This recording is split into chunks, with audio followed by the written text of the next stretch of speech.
Les éducatrices en milieu familial n'auront plus de raison de pleurer sur leur sort.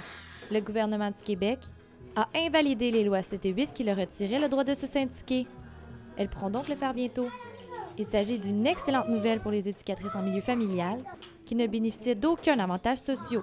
Écoute, on n'a absolument rien. Écoute, moi, ça fait 8 ans que je suis là-dedans, puis nos vacances ne sont pas payées. On n'a aucune journée de maladie, puis je pense qu'on méritera ça, nous autres, d'avoir des bons avantages.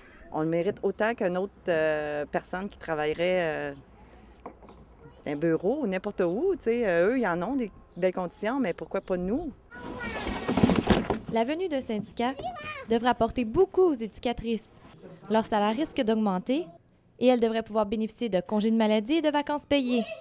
La signature d'un premier contrat de travail risque de prendre du temps, mais au moins, le dossier est sur la table des négociations. Oh, ça serait super le fun, je serais super contente parce que justement, ça changerait bien des choses.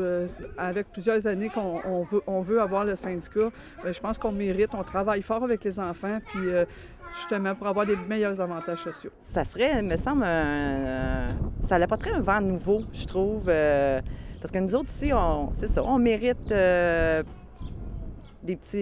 récompenses.